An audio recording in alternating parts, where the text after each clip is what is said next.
Hello listeners, and welcome back to the Legacy Pulse. I'm your host Pepe Onziema, and the Legacy Pulse podcast is powered by Kuchu Times Media Group. Today we return from a conversation that saw me speak and hold space for Josephina, who spoke about our organizing from the health aspect. When we're starting the introductory part of this podcast, I spoke about different aspects but different chronological events that happened for the movement. And one of them, with Josephina, we were talking about HIV and AIDS and how we grew from a space of care, a space of taking care of each other, into policy and changing HIV policy in this country. Today, we've moved into policy making to a point of sitting at the table discussing at global level on how to eradicate HIV in this country. The term MSM, the term trans women, and so on, came into policy documentation because of the activism that we've done. With Josephina, we talked about her organization, COPTEC, that is a care organization, especially for persons who live in grassroots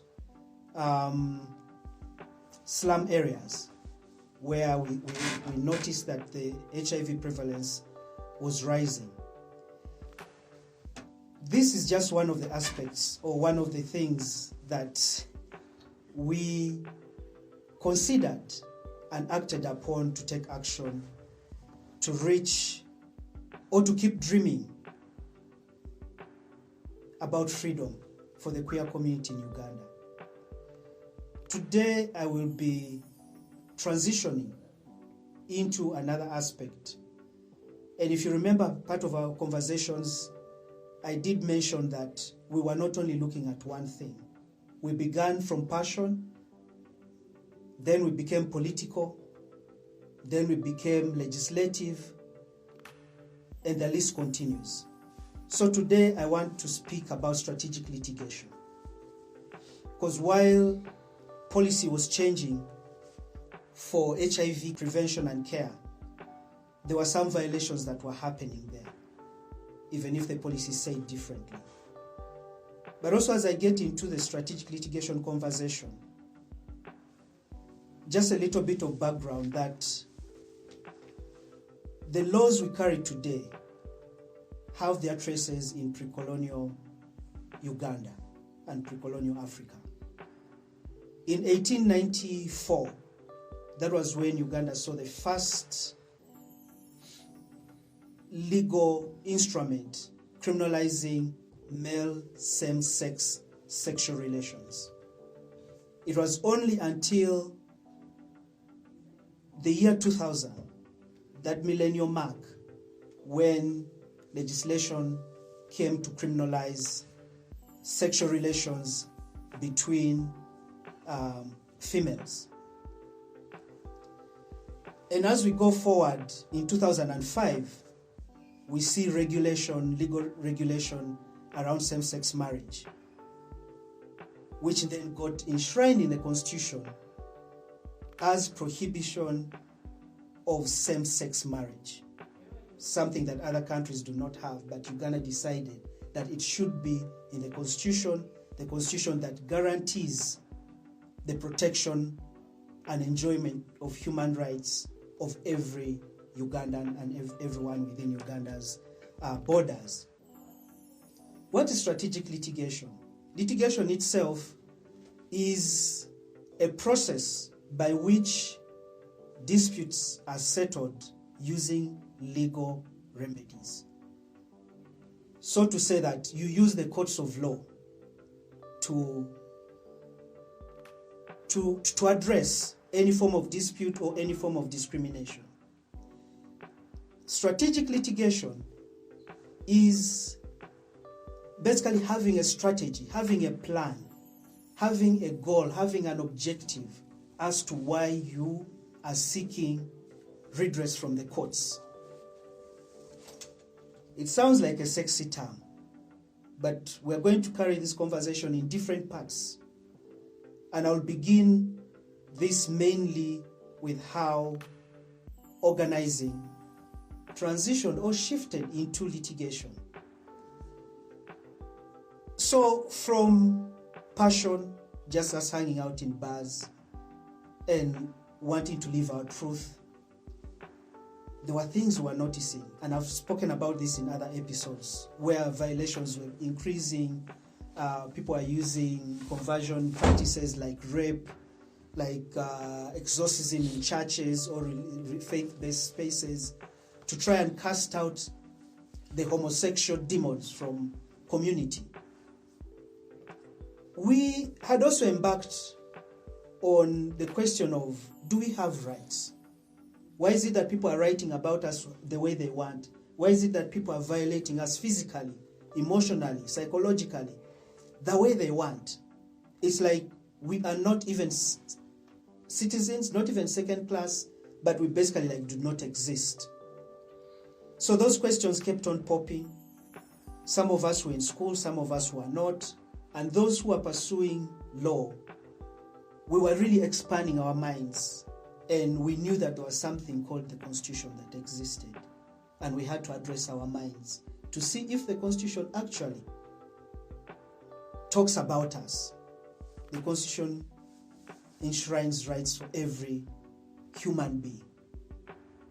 It may not say regardless of your sexual orientation or gender identity, but it goes to list a number of aspects, and it even says etc, meaning that sexuality and gender identity could fall in that section. So what did this mean?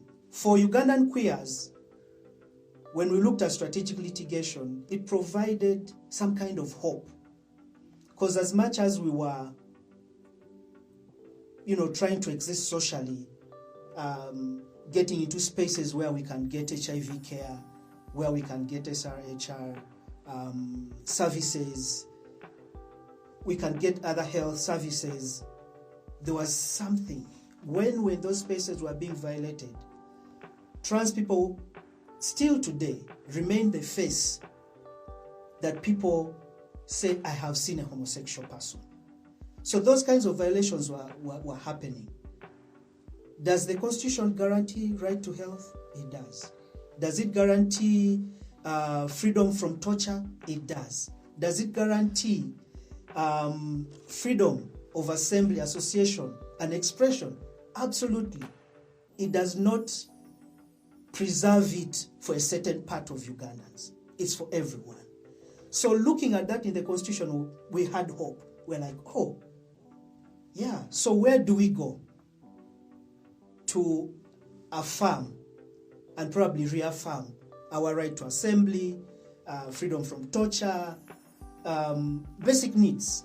Where do we go? We go to court in case we're violated. So we get to learn. One of the key things we did was to arm ourselves with knowledge and constant capacity strengthening and development.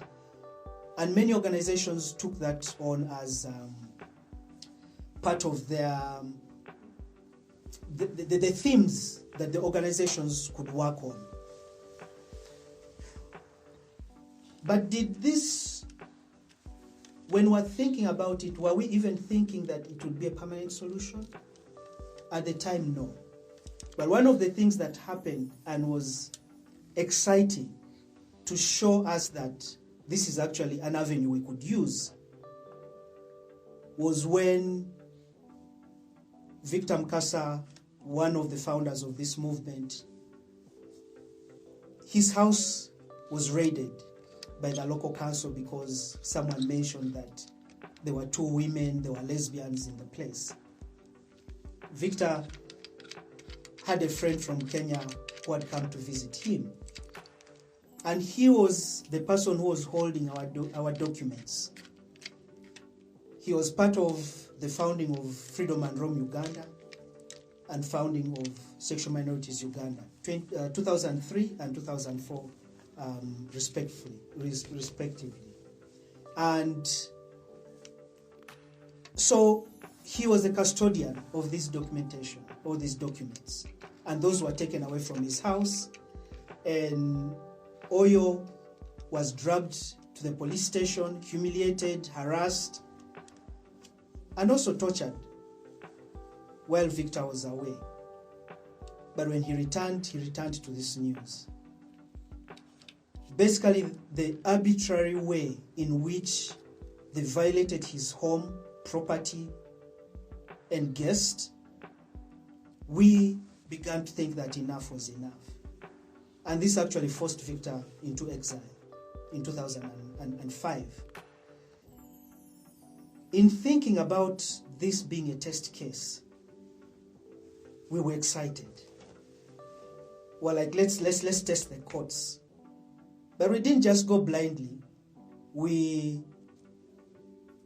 planned different meetings for security, for knowledge, to know where are we going to court and what are we asking court to do. At the time, no one wanted to touch a case like that.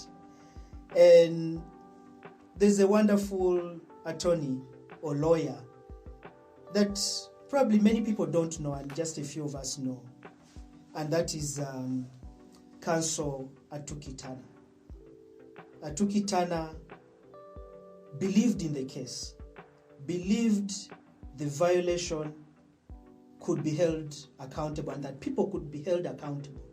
And in the Victor Mukasa and Oyo versus Attorney General case, we were looking at holding the individual person, the local council, chairperson, being held accountable, not just the generic way, and lawyers, we might argue that it's not generic, but the person that you will always see, Pepe versus the Attorney General, whoever versus Attorney General.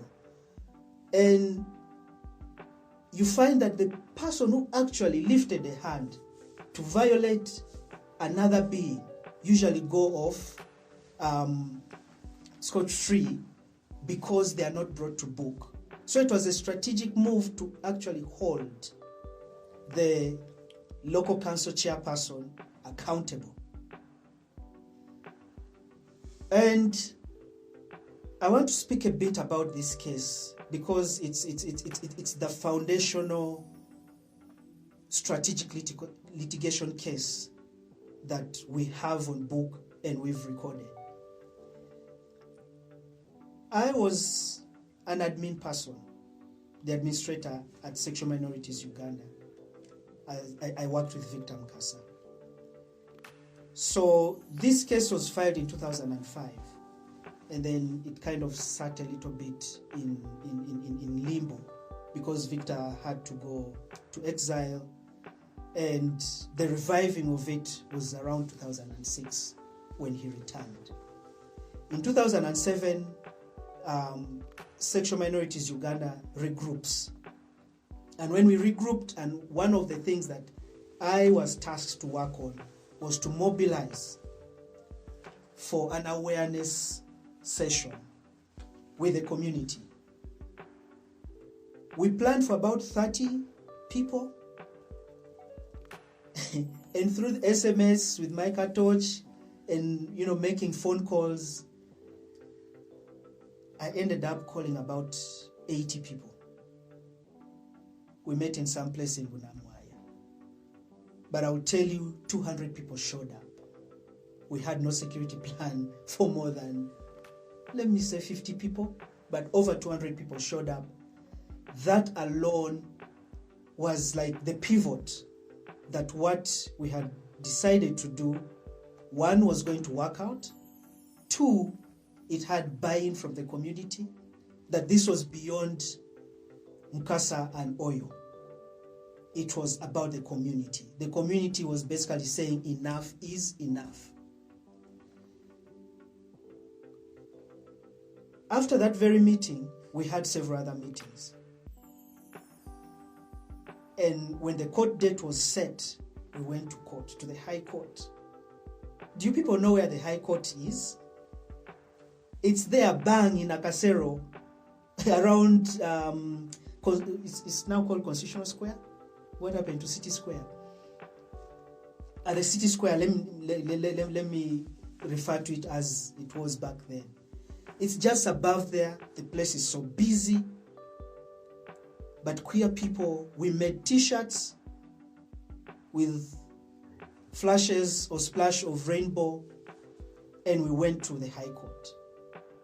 The court was packed, inside and outside.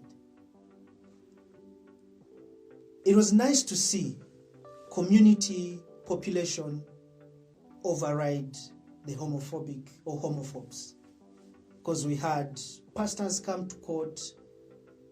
At that point, not so many. I think they didn't think that would show up in those numbers, but people started calling. The media came.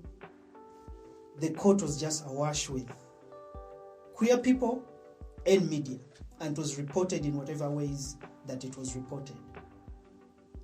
I feel like that is important to note, that community showing up for all the hearings, all of them. And this case was resided over by Justice Stella Arach-Amoko, and rest in power.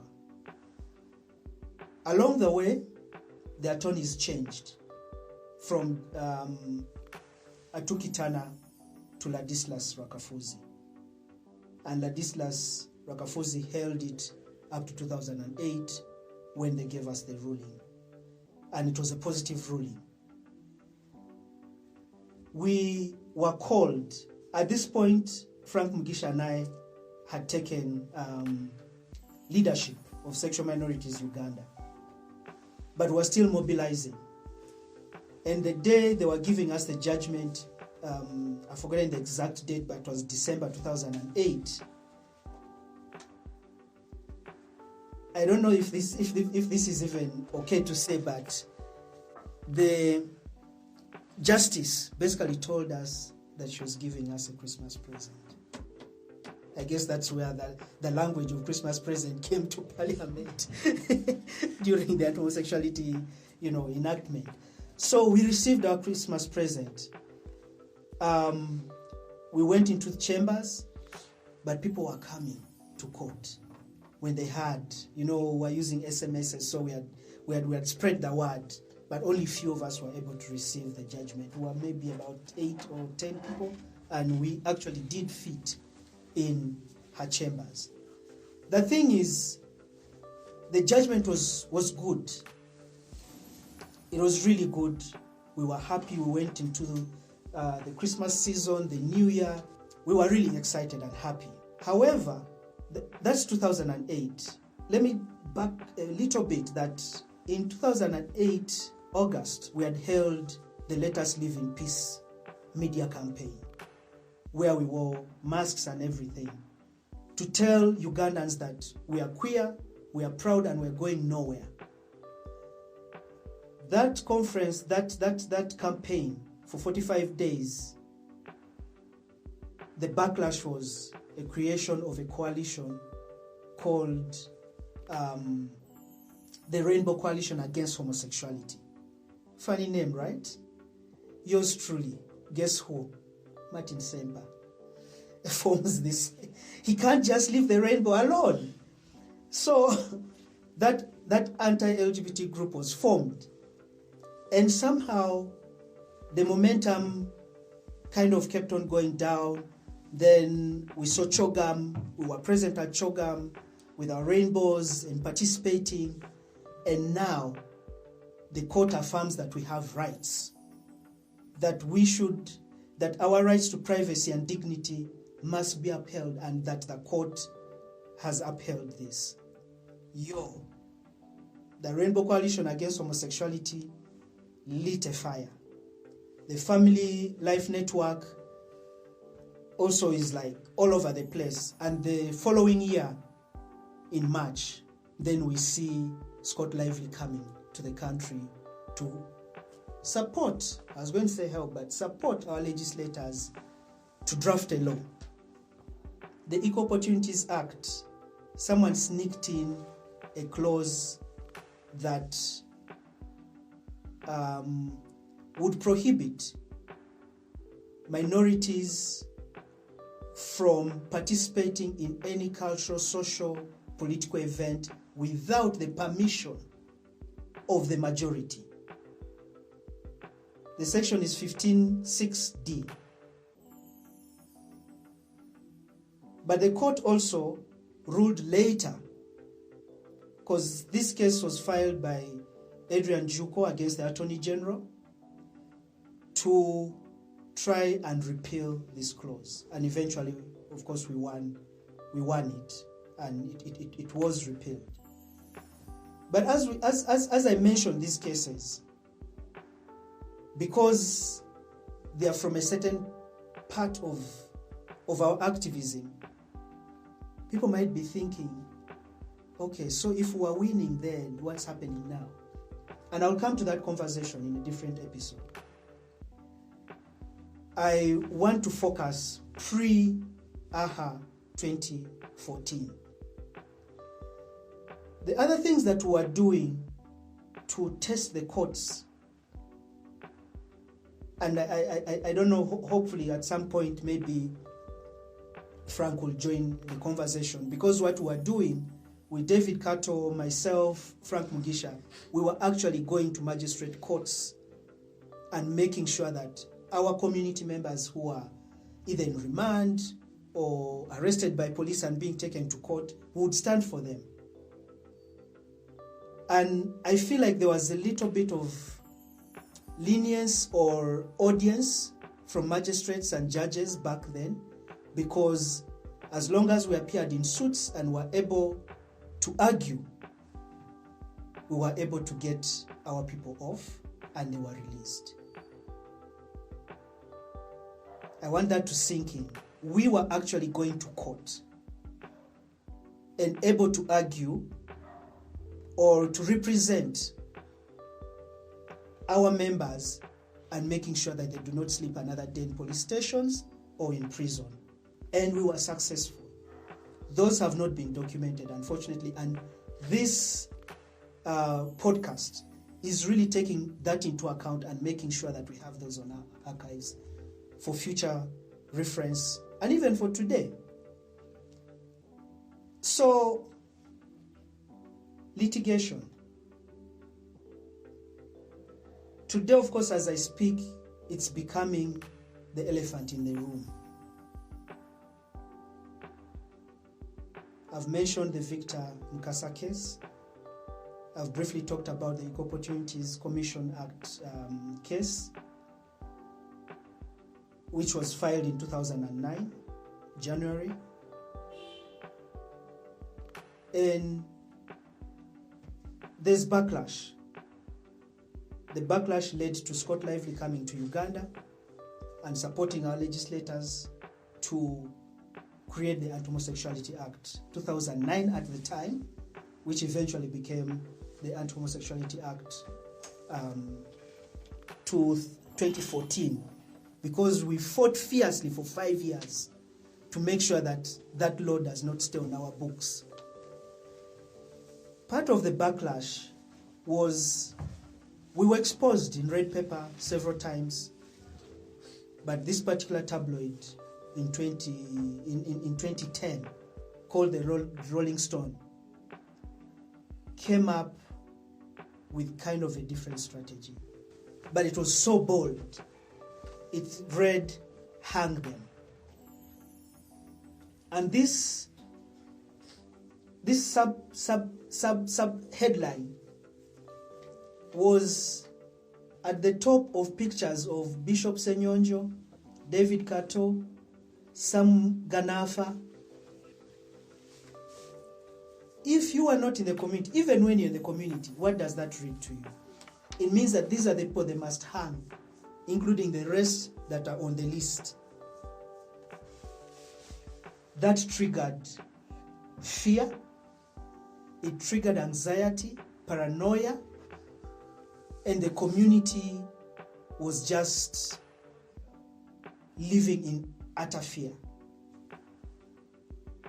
Personally, I was mentioned. Kasha, Frank Mugisha, he had a really cute sport car, and then the Celica was also mentioned. Addresses were mentioned, and Rolling Stone, I remember getting a copy and I was just shaking. All I was thinking about is this F must pay. They must pay. I was at that time I had friends who were in law school, and I was like, yo, we have to take this person. This is a pure violation, and it's on the streets, it's everywhere. We must hold this person accountable.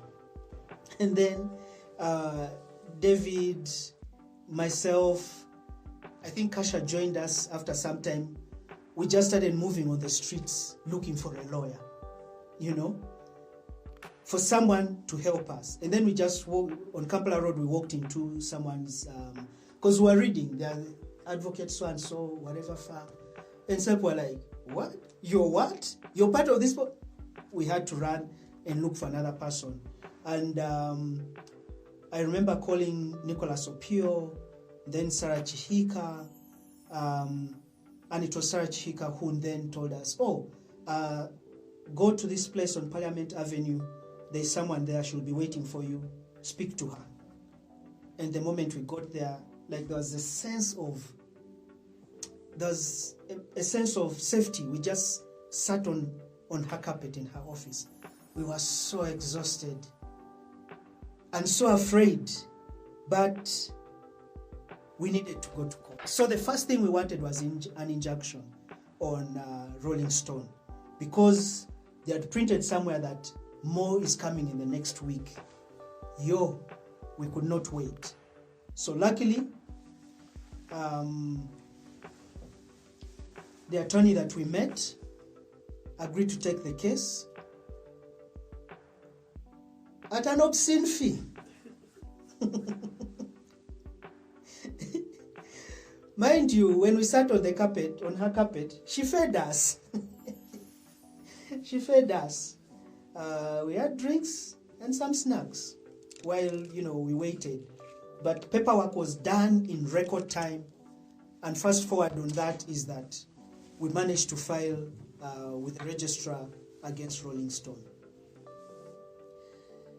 Now, it was Kasha Nabagesera, David Kato, and Pepe Onziema who are the plaintiffs. Instantly, we started to receive threats because now it had gone in the media, it was all over, but we were determined that this must end today. There's the part I've mentioned about the obscene amounts of money, and I won't mention it here. We will talk about it in the next episode, where we talk about the cost of litigation. But the main thing that should keep sinking in your head is that we were determined to use the law for our liberation and our freedom. Whether it's the right avenue or whether we've gained from it, that's another conversation, and we will dive into that. So now these are three cases I've mentioned. There's the ruling in 2008 of Victor Mkasa, then the equal opportunities, which was later on in 2016, I think, when we got the judgment, a positive one. Rolling Stone, the way we filed the case, it was an emergency. So the next year, because this was in October, then the next year in January, we got a positive ruling by Justice Chiwoka Musoke, which again reaffirmed our right to privacy and dignity. Sadly, a few days, probably a week, one of the plaintiffs, David Kato, was murdered in his home in Mukono on January 26th.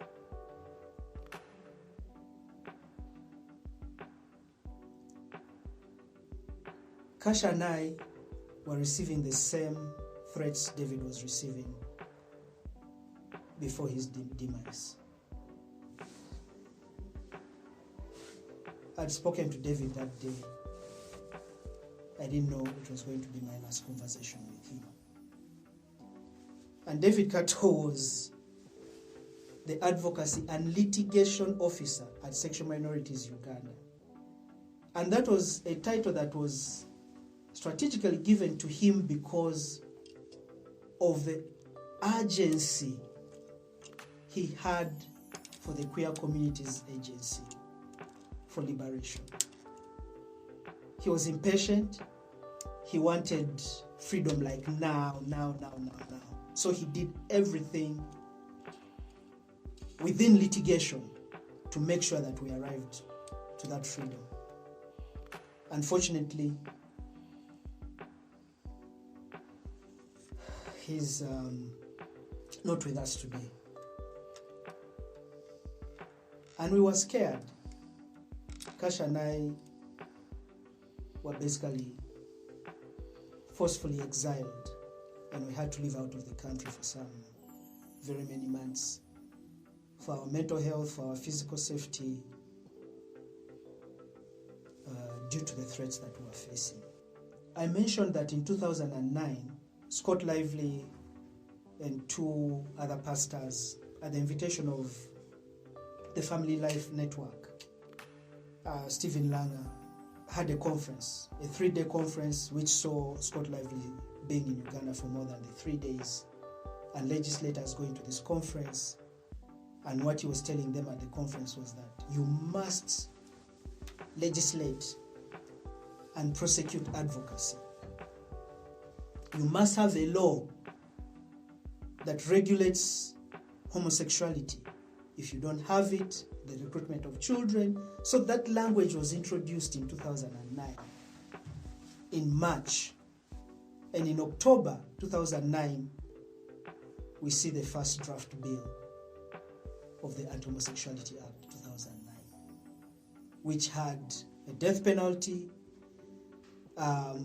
which had terms of aggravated homosexuality, criminalization of people living with HIV who practice or who are engaged in same-sex relations. And this was scary. And we organized internationally. We're having conference calls regionally for Africa. We're having Ugandan conversations. We're having the international conversations as well. So prior to this bill being tabled at the time that I'm talking about, at SMAG we were cooking. Myself, Kasha, Frank, we were moving around to civil society organizations telling them that this thing is really coming. And they didn't believe us until the draft.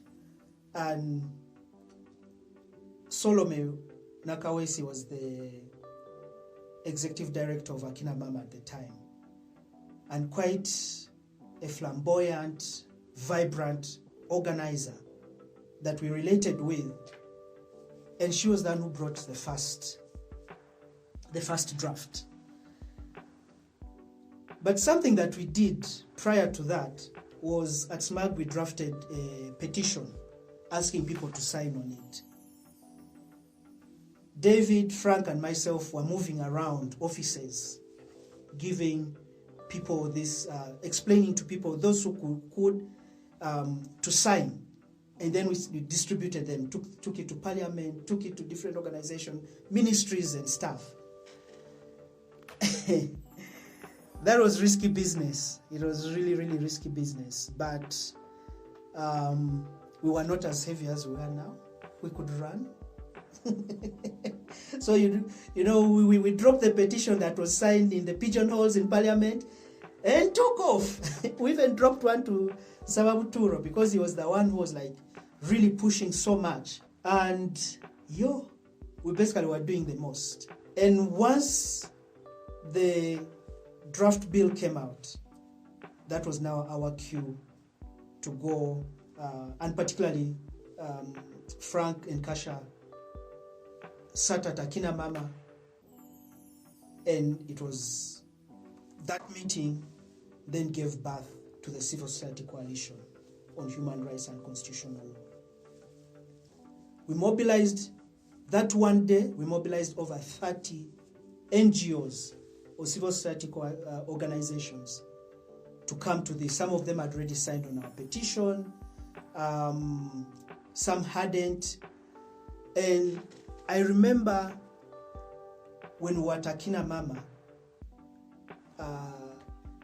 our long-term supporter, Sylvia Tamale, professor was there, other feminists came into the room because they were our basic allies at that time.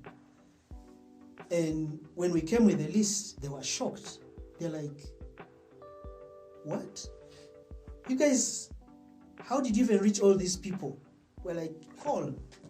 Then there was a phone that was brought to the conference room at Akina Mama, and people are just calling. And we knew that Sylvia holds a lot of respect. People hold a lot of respect for her. So she was calling each person. And the way they were turning up. Oh my God, that was such an amazing time of my life. Just seeing people showing up for us. And then the name Civil Society Coalition came up. And then, there was discussion of who hosts it. And money, we talked about money. Money was coming. Money came. Money came in for the work. People were pledging. Donors came in and pledged.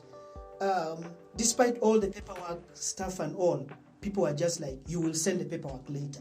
This is urgent. The Anti-Homosexuality Act, we're going head on for it. We went to Parliament. So these are all conversations of litigation, that laws come from Parliament. So we have to engage with them. We sought for a date. We went to Parliament, outed ourselves in front of these homophobic legislators who are looking at us like they were in a zoo, fascinated by some animals or something. Really, to call them legislators doesn't sit well in my mouth. But we did that. And then in December, when the conversations were like, this law, we kept on really fighting with the international community, who were telling them the risks of this law, who were urging them to write to our parliamentarians. We mobilized really in a very massive way. I don't think there's a movement in the world that had mobilized in such a short time to that magnitude. National, regional, and internationally. So we, in 2013 then, the Anti-Homosexuality Act gets passed by Parliament. 2013. Becky gives a Christmas present, 2013. And we're like, what? This cannot be. Well, Honorable Rebecca Kadaga passes the law, and it has to go to the president for signing. And the next year, of course, the president signed. And we already organized that should the president sign, we will petition in court. And we did that. And through the pressure and the fact that Ugandans had mobilized against this law to that magnitude, I think it led to the positive outcome of the law being nullified in August 2014. I want to say that when we went to court, there were some substantial things that we wanted court to address itself to. Issues of violence, deprivation of privacy and dignity, right to assemble and associate, freedom of expression, all those were raised in our petition. I was petition number 7, by the way. And the lead petitioner was Professor Joe Oloka Onyango. So the court, it was our attempt really to get the court to address itself to the discrimination that the LGBTQ community faces in Uganda. However, the court did kwepena. It dodged the ball and said they will address themselves to the quorum or the technicality, which is the issue of quorum. So the law was nullified on that basis, and we won. And I wasn't in the country at the time, but I was on phone the whole time. Yo, that airtime though. But it was really nice to see Kasha with the flag, Santos, Ntevi, Stella Nyanzi, rainbow flag, yo, in court, in a Ugandan court. That was 2014. We were excited. We went back to the drawing board. Not really the drawing board. I think what we did is we took vacation. We were exhausted from the 5-year battle. Oh my goodness. And I'd warned you that I'll go back and forth, because also in the same year, in 2012, Sexual Minorities Uganda SMAG filed a case in the United States, in a state called Springfield, in Springfield, Massachusetts, in federal court. And what Sexual Minorities was doing together with our attorneys, Center for Constitutional Rights, based in New York, was to seek the court to pronounce itself on Scott Lively's acts amounting to crimes against humanity. And you might be asking yourselves, you mean we can go that far? Yes, we can. Maybe not now, but back then there was a mechanism called the Alien Tort Statute, where any American citizen can be held accountable back in the United States for crimes they've committed outside of the United States. So we used that legal instrument to hold Scott Lively accountable. And we had several court appearances, and based on jurisdiction, the lawsuit was dismissed in 2016 also. But the court pronounced itself, saying that yes, Scott Lively's acts in Uganda did amount to crimes against humanity, because we presented evidence of his co-conspirators. We presented the violations that heightened after his visit and his subsequent visits to Uganda. And we also campaigned so heavily to make sure that he never returns to Uganda. And not even for tourism. He tried to challenge it based on his First Amendment, which is freedom of speech, and that was shot down, which was really super for us. There might be questions, that can't he come anymore or whatever. He's been doing his work in neighboring countries. I think the thing that we've also shown most of these people is that you are not going to keep beating us, and you beat us, we rise. You beat us, we rise. And that has been, that has been the spirit of the Ugandan LGBT movement. And I think the fact that Uganda remains the ground zero for all this rhetoric, the anti-gender, anti-LGBT, they come test it here. It's like it's a testing ground. Then whatever passes here then spreads like a sneeze, like a cold across the continent, and even in the world, in fact, not just the continent. So litigation was looking good, looking really good. We had these wins happening for us, and I'm tempted to talk about maybe the weaknesses, but we'll address those in another episode. That how come when we're winning, then all of a sudden we're losing? Yeah. Also 2012, there was the Lokodo case. We had a fantastic project called PAL Project, which was hosted by Freedom and Rome Uganda, Farouk. The PAL Project was about project planning, advocacy, and leadership, PAL. It was a capacity development program for the country. We were gathered in Entebbe.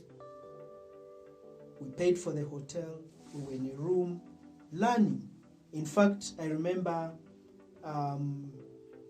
senior comrade Hope Chigudu was, not Hope Chigudu actually, I think it was Dr. Tadria who was speaking. And someone just comes in and wants to listen in, and we're like, who is that person? I remember his name very, very well. He was called Nicholas, and he was the PA or someone really close to Father Lokodo, Simon Lokodo then, who was the Minister of Ethics and Integrity at the time. I guess for the spirit of elders, may his soul rest in peace.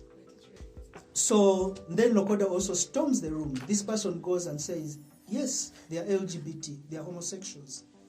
So he comes and he just walks into the room. He was a giant, tall guy. And he says, stop this right now. And calls police. There were trucks of police that came to Entebbe. It's Imperial Beach, right? Uh-huh. Yeah. So they come to this hotel. The hotel was really trying to secure us, telling us,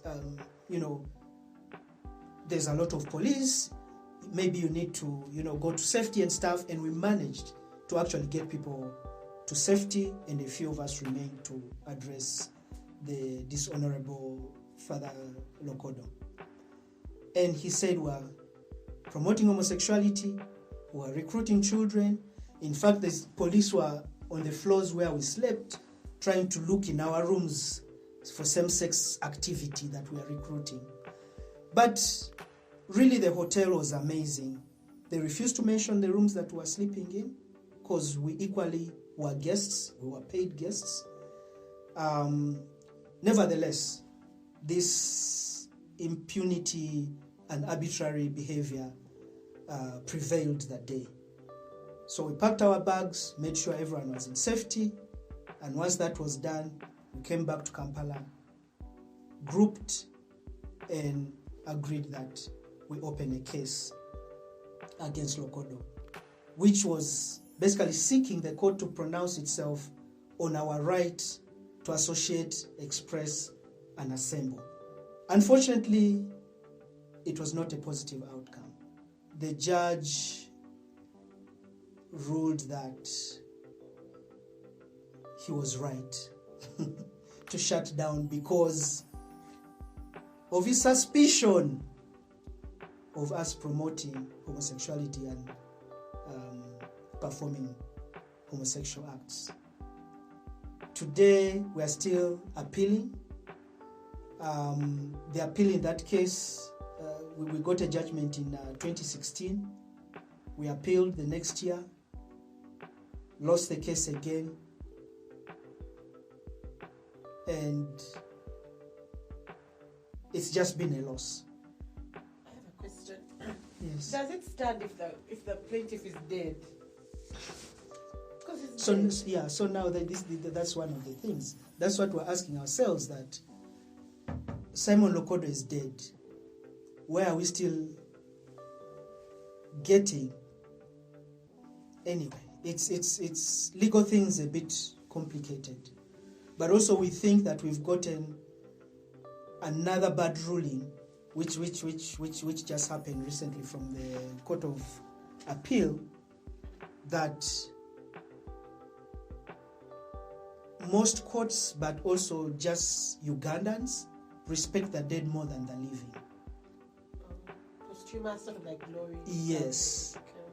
So that's the feeling, that even when they know that whatever they're legislating is not right, they're like, oh, but this other person's spirit and everything. Yeah, so we're also looking into further appeal of this case. The level that's left for us with it is the Supreme Court.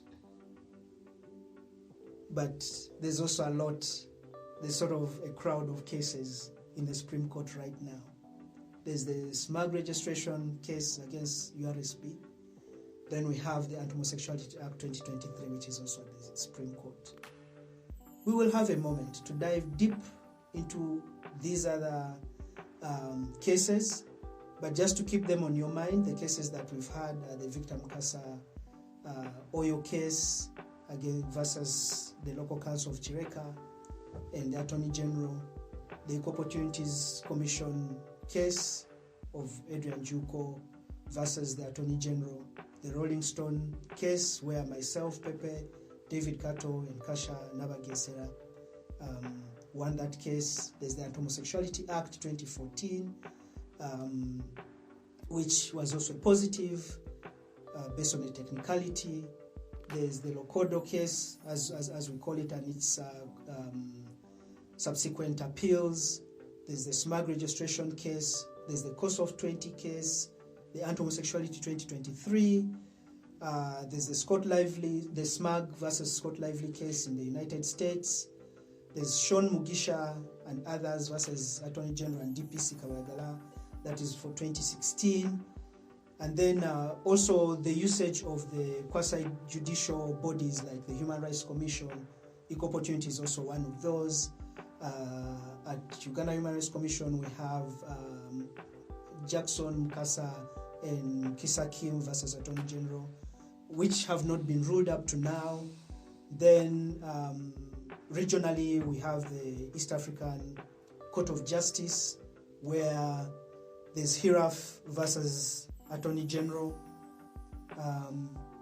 This was in relation to the Anti-Homosexuality Act 2014, which was basically dismissed because we had already won the case, so there was no point of the EACJ really pronouncing itself on that case. And then we have the Legal Brain Trust versus Attorney General of Uganda, which is a case of SMAG shut down in 2022 by the NGO Bureau, basically seeking remedies for that as well.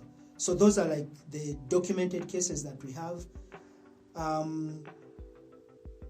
Before I conclude, I just want to also like go back into thinking about how the courts are only addressing themselves to technicalities and not the substantial issues of discrimination that are in our submissions. I think about it. If litigation offered hope, is our hope in technicalities only? Will our courts ever pronounce themselves on the actual issues of discrimination based on sexual orientation, gender identity, and expression, or sex characteristics? I hope you will be able to join me for the following conversations. And if you have questions, if you have ideas, please make sure you engage us on our socials. Kuchu Times on all social platforms, and we will address those issues. Today is really digging backwards to the foundation of litigation and what it means, and is it truly contributing to our liberation? Is it still worthy? do we see ourselves, do we see our freedom anywhere in strategic litigation? Do we see our freedom in court? Do we see ourselves getting freedom and justice in courtrooms?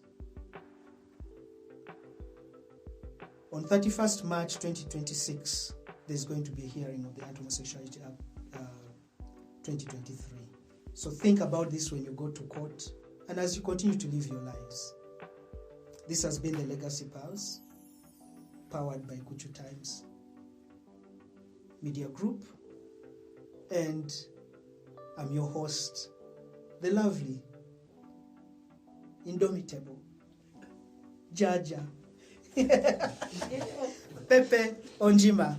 Thank you so much for listening.